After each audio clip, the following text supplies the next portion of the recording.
సంవత్సరాల తరబడి ఎన్ని మందులు వాడినా మీ మోకాల నొప్పులు తగ్గట్లేదా? ప్రాణ పెయిన్ క్లినిక్ లో అత్యాధునిక చికిత్స. వైసీపీ నేతలకు బిగిస్తున్న వచ్చు. వైసీపీ నేత మాజీ ఎమ్మెల్యే వల్లభనేని వంశీ అరెస్టుకు రంగం సిద్ధం. గన్నవరం టీడీపీ ఆఫీస్ పై దాడిలో వంశీపై కేసు నమోదు. ఈ కేసులో ఇప్పటికే పలువురు వైసీపీ నేతలు అరెస్ట్. వల్లభనేని వంశీని అరెస్టు చేస్తారంటూ ప్రచారం. గన్నవరం టీడీపీ ఆఫీస్ దాడిలో వంశీ అరెస్టు తప్పదా? వల్లభనేని వంశీ అరెస్టుకు రంగం సిద్ధం చేస్తున్నారా అంటే అవుననే సమాధానం వినిపిస్తోంది. తెలుగుదేశం పార్టీ కార్యాలయాలపై గతంలో ప్రభుత్వ హయాంలో జరిగిన దాడులకు సంబంధించి నమోదైన కేసుల్లో చలనం వస్తోంది. దాడికి పాల్పడిన వైసీపీ నేతలు కార్యకర్తలు చుట్టూ ఉచ్చు బిగిస్తున్నారు పోలీసులు. అప్పట్లో కేసుల దర్యాప్తును పక్కకు పెట్టగా తాజాగా ఏపీలో ప్రభుత్వం మారడంతో కేసుల దుమ్ము దులుపుతున్నారు. ఈ క్రమంలోనే గన్నవరంలోని టీడీపీ కార్యాలయంపై దాడికి సంబంధించి మాజీ ఎమ్మెల్యే వల్లభనేని వంశీపై ఎఫ్ఐఆర్ నమోదు చేశారు. టీడీపీ నేతల ఫిర్యాదు మేరకు ఐపీసీ 143, 147, 148, 435, 506, 149, 3(1) ఇలా ఎస్సీ ఎస్టీ చట్టంల కింద పోలీసులు కేసు నమోదు చేశారు. ఈ కేసులో కొంతమంది నిందితులను బుధవారం అదుపులోకి తీసుకోగా వల్లభనేని వంశీని అరెస్టు చేసేందుకు పోలీసులు ప్రయత్నిస్తున్నట్టుగా సమాచారం. దీంతో ఏ క్షణంలోనైనా మాజీ ఎమ్మెల్యేను అరెస్టు చేసే అవకాశం ఉందని ప్రచారం జరుగుతోంది.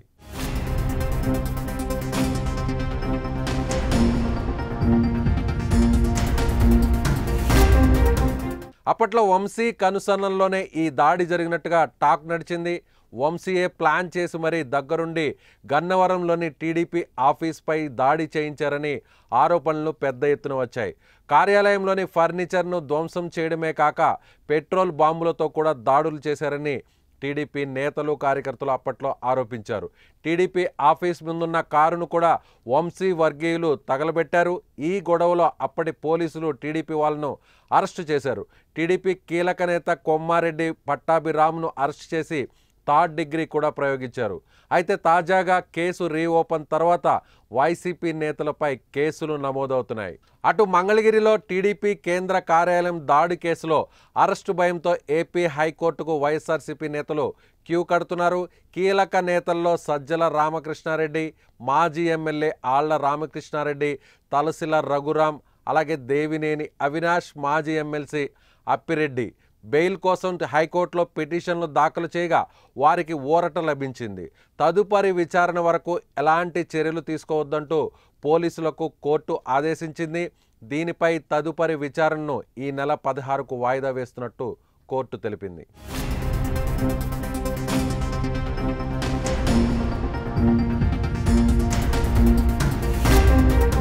సో ఇప్పుడు తెలుగుదేశం పార్టీ కార్యాలయాలపై గతంలో దాడులు చేసినటువంటి కీలక సూత్రధారులు, అలాగే అందులో పాత్రధారులుగా ఉన్నటువంటి నాయకులు, ఇతర కార్యకర్తలపై ఇప్పుడు ఒక్కొక్క కేసు బయటకు వస్తుంది.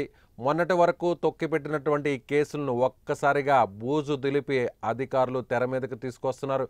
ఇప్పటికే మంగళగిరి టీడీపీ కేంద్ర కార్యాలయంలో ఈ దాడికి సంబంధించినటువంటి ఆరోపణలు ఎదుర్కొంటున్నటువంటి కొంతమంది వైసీపీ నాయకులు హైకోర్టుకు వెళ్ళి ముందస్తు బెయిల్ తెచ్చుకున్నారు. కానీ గన్నవరం నియోజకవర్గంలో ఉన్నటువంటి తెలుగుదేశం పార్టీ కార్యాలయానికి సంబంధించినటువంటి దాడి కేసులో మాత్రం వంశీని అరెస్ట్ చేసేటువంటి అవకాశం ఉన్నట్టుగా పొలిటికల్ సర్కిల్స్లో ప్రస్తుతం దీని మీద పెద్ద ఎత్తున చర్చ నడుస్తుంది. సో మాజీ ఎమ్మెల్యే, గన్నవరం నుంచి మాజీ ఎమ్మెల్యేగా ఉన్న వల్లభనేని వంశీ అరెస్టు తప్పదా?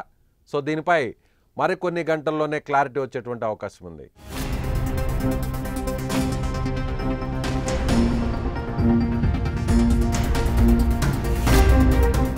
సుమన్ టీవీలో మీ పర్సనల్ అండ్ బిజినెస్ ప్రమోషన్స్ కోసం కింది నెంబర్కి కాంటాక్ట్ చేయండి.